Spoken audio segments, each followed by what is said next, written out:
Nous allons rentrer directement dans le vif du sujet obligataire, en commençant par une gérante action. La première question était une gérante action. Puisque, vous l'aurez compris, Virginie n'investit pas dans les obligations, mais on voit qu'en 2023, on a un nouvel actif qu'on avait perdu de vue depuis longtemps, c'est le cash. Ça, c'est la première question, mais surtout, dans un portefeuille action, est-ce qu'il y a une forme de la courbe des taux plutôt américaine, puisqu'on sait qu'il y a 6 mois de lag pour l'européenne. Vous remarquerez que l'Europe n'existe pas vraiment dans cette présentation. Et est-ce qu'il y a une configuration de courbe des taux qui est vraiment propice au style que tu pratiques dans tes investissements, donc plutôt croissance, ou est-ce que finalement c'est assez neutre? Alors, il y a la réponse qui est marquée dans les livres. C'est celle-là que vous attendez, c'est pas la mienne. Je suis désolée. Traditionnellement, la courbe des taux, la forme de la courbe des taux et la partie longue de cette courbe des taux doit représenter donc la macro à venir. Bon. Donc, si on prend effectivement, on a vécu avec ces inversions de courbe et éventuellement des taux longs qui baissent, comme on a pu le voir ces derniers jours, enfin la semaine passée surtout, c'est quoi? C'est de l'anticipation, je dirais, d'un ralentissement. Et donc, ça peut poser question, puisque là, on se dit, finalement, pour les equities, c'est pas très bon s'il y a moins de croissance à venir. Bon. En fait, je crois que, comme le disait Léa, il y a des séquences. Et la séquence, en tous les cas, si on veut parler de ce qui se passe actuellement, ce qui me semble être très intéressant, mais Pierre, tu le mentionnes parfaitement, c'est qu'on a cette nouvelle classe d'actifs. Et c'est pour ça, d'ailleurs, que je me suis toujours dit, un jour, si je fais des obligations, je ferai du corporate US. Mais en fait, aujourd'hui, je mets mon cash à 1 mois, rémunéré sur le dollar US, à 5%. Okay, et en plus, à 1 mois. Et donc, j'ai de la flexibilité. Je n'ai pas besoin, en plus, d'aller chercher, de payer des frais sur le marché obligue, etc. Donc, c'est du pain béni. Donc, on gère plutôt sur le cash. Et il faut bien vous dire que dans le marché action, parce que c'est ça, en fait, après, nous, c'est qu'est-ce qu'on met dans ces marchés actions. Il ne faut pas oublier, prenez pour moi le meilleur banquier de la Terre. Pardon, messieurs, je suis désolée. Mais pour moi, c'est Apple. Apple, c'est 170 milliards de trésorerie sur leur compte. Bon. Ça vous a peut-être pas échappé qu'ils ont quand même des émissions obligataires parce qu'ils gèrent leur trésorerie. Et imaginez, faites le calcul, 5%, disons 4%, 4,50, et je suis sûre qu'en plus on leur sert des super taux, ces gens-là. Sur 170 milliards, qu'est-ce que ça peut donner dans le compte de résultats? C'est assez intéressant. Et je trouve que d'ailleurs les analystes, et vous êtes dans la salle des analystes, il faut cash is king, c'est ça actuellement. Donc il ne faut pas l'oublier, c'est cash is king parce qu'il y a des notions derrière d'investissement, on y reviendra après, ça c'est très important pour le futur, mais à l'instant T, je veux dire, c'est quand même assez important. Et on n'a pas tendance, et quand je lis les notes d'analystes, ou même avec mes analystes, on en parle, on dit, n'oublions pas, voilà, que ce que ça représente. Et si ça peut représenter, effectivement, c'est tout à fait intéressant, c'est nouveau. On n'a pas connu ça depuis 15 ans. Moi, je l'avais connu quand j'ai commencé, puisque j'ai plus de 30 ans de métier, donc j'ai connu des taux à 15%, vous imaginez. Donc c'était une autre analyse. Il y avait moins de cash dans les bilans. Voilà. Donc, le cash est intéressant et surtout, après, il y a la logique d'investissement. Et je voulais que tu explicites le concept d'action de type à duration longue, parce que c'est un concept qu'on a vu fleurir en 2022 suite au crash des marchés croissance. Et en fait, je voulais que tu... Oui, alors là, c'est pareil. Est-ce que ça existe vraiment? Oui, alors il y a plein de sujets dans les bouquins aussi. Moi, dans mes bouquins d'économie, j'avais tout ça. Et alors même les actions à longue duration, c'est en fait un concept. Et d'ailleurs, personne ne s'accorde tout à fait. Est-ce que c'est des valeurs croissance? Et d'ailleurs, qu'est-ce que c'est qu'une valeur croissance? Je vous rappelle qu'il y a 1 an et demi, Meta n'était plus une valeur croissance, elle est revenue une valeur croissance. Donc il y a beaucoup de définitions comme ça, il faut prendre un peu de discernement. Donc la duration, il faut revenir, je dirais, aux définitions. Qu'est-ce que c'est qu'une duration? La duration, c'est le temps que vous allez rester, vous allez être investi sur le sous-jacent. C'est ça la duration. Donc si vous dites une action à duration longue, c'est une action qu'on va détenir longtemps. Donc forcément, oui, on peut dire, oui, parce qu'il y a de la croissance future. Il y a de la croissance future. Pour autant, moi je pense plus que finalement, je rapprocherais davantage d'une obligation, l'action à duration longue. Et dans ce sens-là, ça serait plutôt une action pour laquelle vous direz, il y a une croissance satisfaisante, mais surtout, je sais qu'ils vont choyer l'actionnaire, qu'il y aura une politique de dividendes régulière. Et voilà. Et finalement, c'est un concept assez ancien, puisqu'on s'en est largement écarté avec la multitude de nouvelles sociétés technologiques qui ont fleuri ces 30 dernières années. Donc, puisque c'est assez récent, finalement, 30 ans. Voilà, c'est un concept qui est en tous les cas, moi je pense que ces définitions croissance, value, attention parce que ça va très vite dans le marché et ça peut évoluer. Et ça, ce sont les mouvements, comme je dis, de momentum. Et moi, je ne gère pas sur le momentum. Moi, je vais faire dossier par dossier et on peut avoir aujourd'hui, et comme le disait très bien aussi Paul, je pense que c'est la diversification, bien sûr, de la croissance, de la visibilité, mais il y a aussi dans des choses qui sont plus value, des choses qui peuvent être intéressantes. Donc il faut rien s'interdire, il faut tout regarder, sachant qu'on n'arrive pas à tout voir et tout regarder. Donc c'est un peu frustrant, mais ça c'est l'école de la frustration, là, cette management. Merci. Vincent, donc on a ici ce que pense l'audience du positionnement obligataire, donc plutôt on est long crédit, long duration et bull steepening, donc on pense vraiment que les taux vont plutôt baisser. On est plutôt assez tranquille sur ces niveaux de taux. Alors que pourtant, depuis 2 ans, c'est pas vraiment la duration qui paye. Est-ce que ce positionnement sur les obligations, donc plutôt long duration, finalement la short duration qui pourrait s'apparenter à du cash, n'est pas forcément très favorisé par, en tout cas, l'audience qui a répondu. Est-ce que tu penses que c'est un positionnement stratégique intéressant à ces niveaux de taux? Je dirais quand même pas trop long. Quelque part, c'est un débat, donc j'aurais peut-être une vue un petit peu divergente sur le cash. Alors certes, le cash, par exemple, était fort plébiscité cette année. Je suis content de voir que, en tout cas, l'auditoire ne le plébiscite pas pour l'année à venir. Je pense que c'était très bien maintenant. Il faut se rendre compte, dans un an, on fait cette même conférence, on aura sans doute des niveaux de rendement du cash qui seront inférieurs. Donc attention à ce risque de réinvestissement. Si on veut un actif, en effet, de qualité avec un revenu récurrent, le cash, c'est pas la panacée. On sera évidemment beaucoup mieux sur des sous-jacents obligataires qui nous permettent réellement de pérenniser les rendements actuels. C'est clairement le cœur de notre conviction chez JP Morgan Asset Management pour l'instant. Ça veut dire que short duration, j'éviterai tant que faire se peut, ou juste en tout cas dans un portefeuille pour, en tout cas pour le niveau nécessaire au bon fonctionnement du portefeuille, mais pas davantage. Je pense que c'est un merveilleux moment pour aujourd'hui pérenniser ses rendements en prenant de la duration. Alors quand je dis pas trop, je n'irai pas sur du 20-30 ans aux US par exemple. On vient d'évoquer le cas de l'inflation. On sait que l'hyperinflation c'est fini, mais on se dirige vers un monde où il y a une inflation qui est à la fois plus élevée que ce qu'on a connu ces 10 dernières années, qui est plus incertaine parce qu'influencée par le contexte géopolitique, parce qu'influencée par le changement climatique, parce qu'influencée par plein d'éléments sur lesquels on n'a pas la maîtrise, et dès lors, et avec également un contexte plus volatile, puisque les banques centrales se désengagent.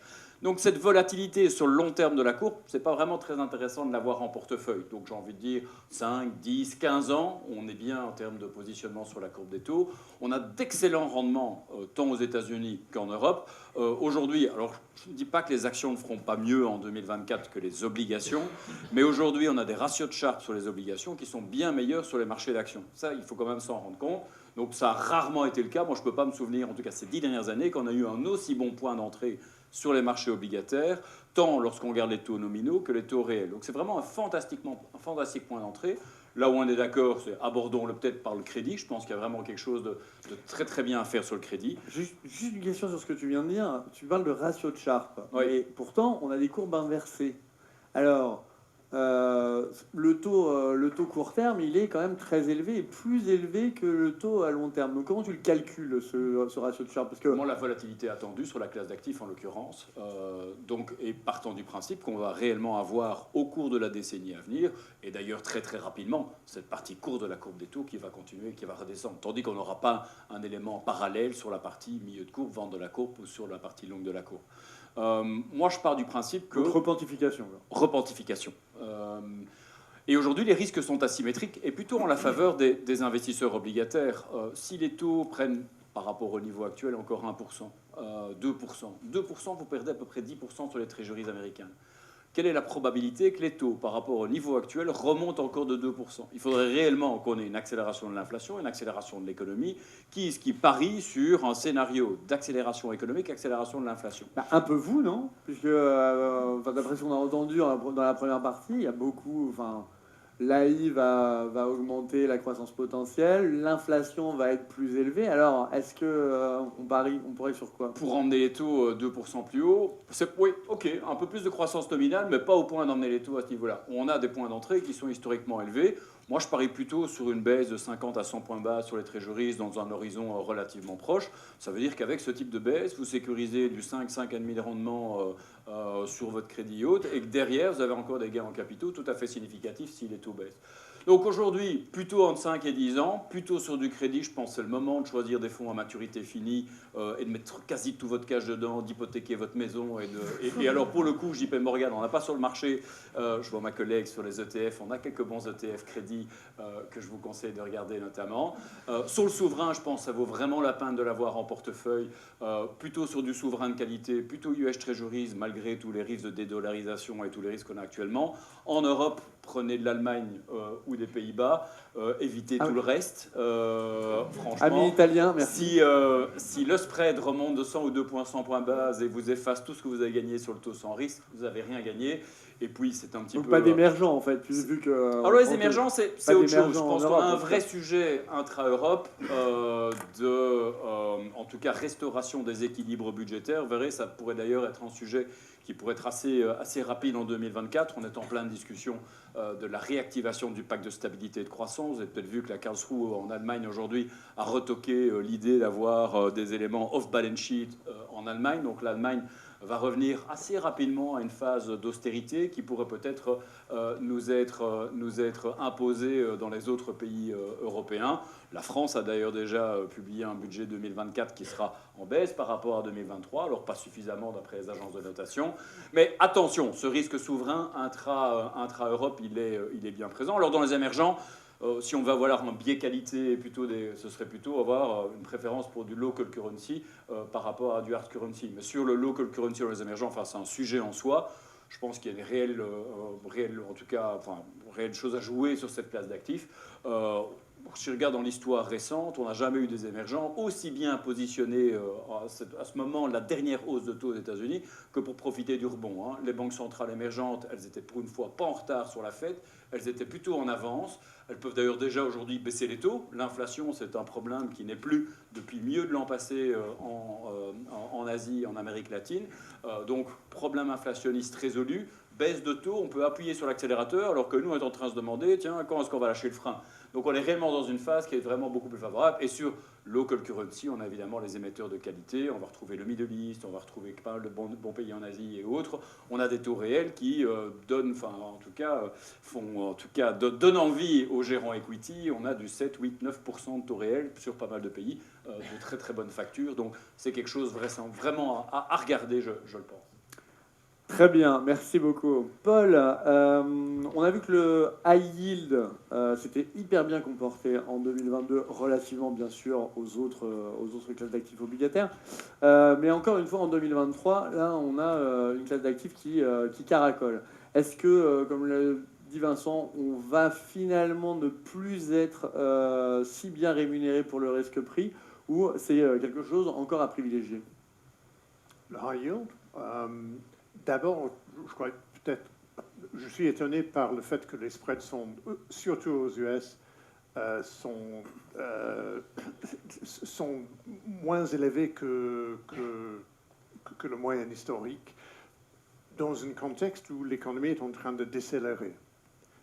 Normalement, avec une économie qui s'affaiblit, les spreads deviennent plus larges. Donc, je suis assez étonné par ça. Comment est-ce qu'on peut l'expliquer?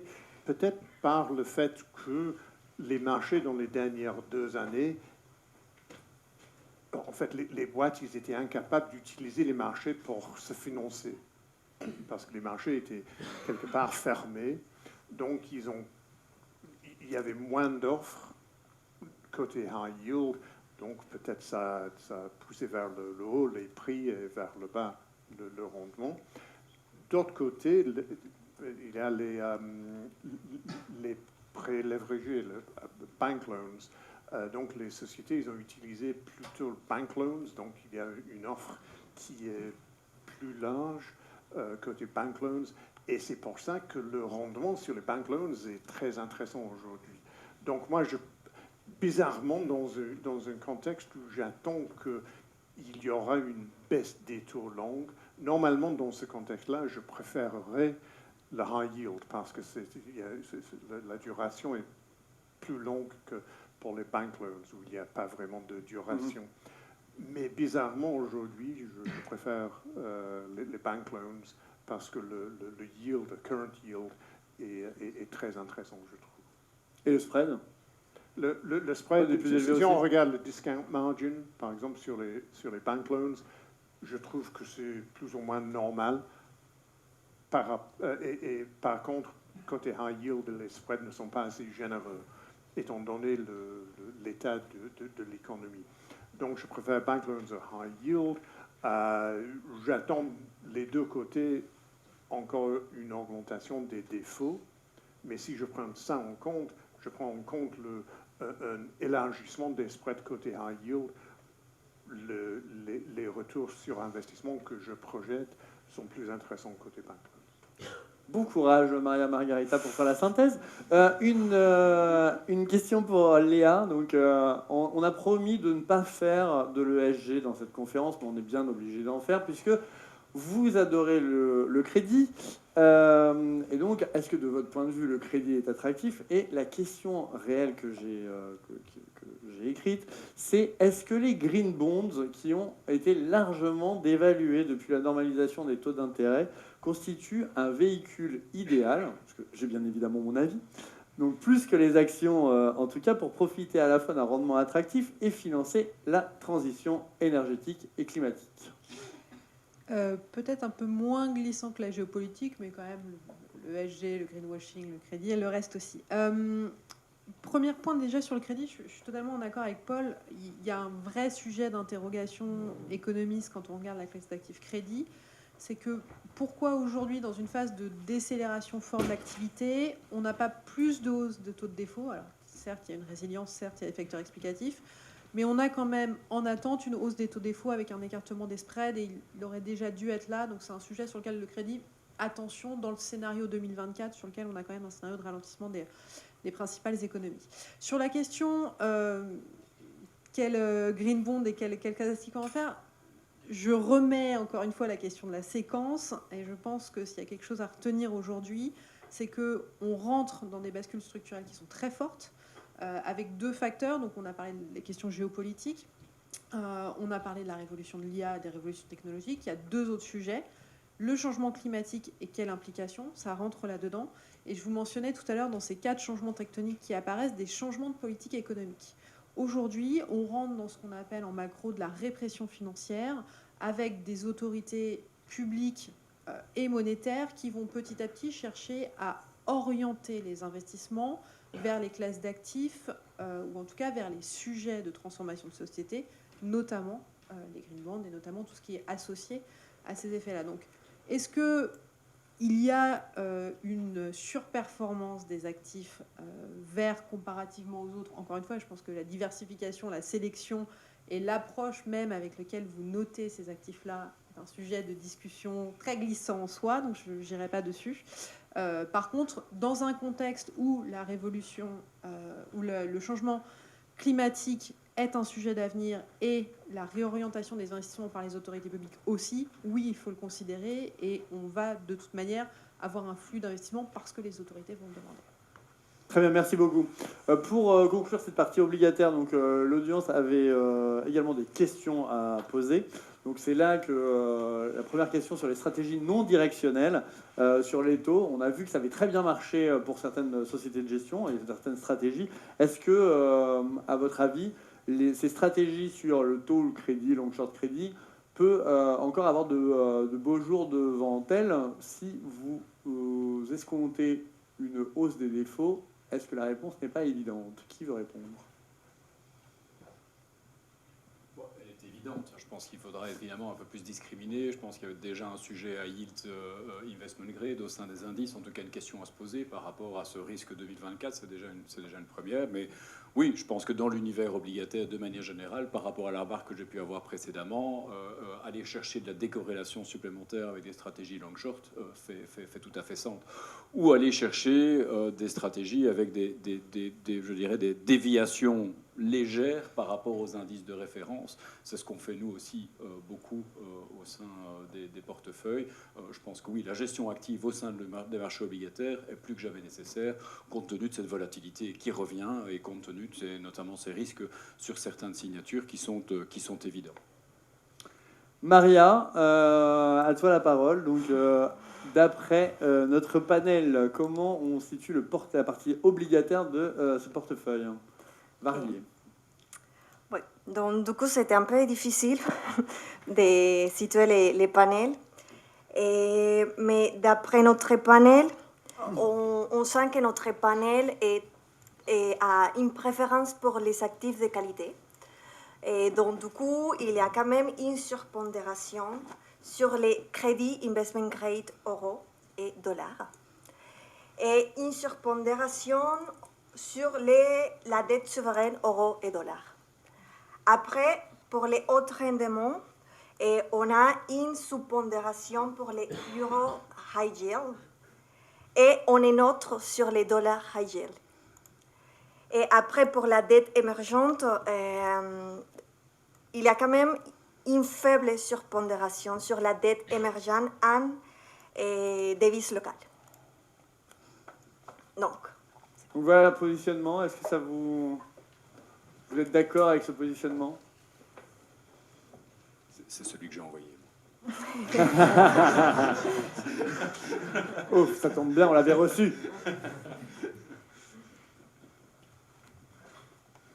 Donc plutôt des actifs sécurisés, hein, on va vers plus de sécurisation compte tenu des taux d'intérêt atteints par les obligations souveraines et le crédit de bonne facture. Mesdames? Ça me paraît assez cohérent avec ce qui a été dit. Avec après toujours des choix, c'est-à-dire que nous qui regardons les émergents, exactement ce que tu disais, il y a des émergents qu'il faut absolument aller, je pense notamment aux Asiatiques, les Philippines, la Thaïlande, le Vietnam, la Malaisie sont des très bons émergents. L'Amérique latine aussi, dans tout le contexte qu'on connaît, c'est probablement la zone qui n'était pas la zone attendue, mais qui va probablement être celle qui va être le plus positif sur 2024.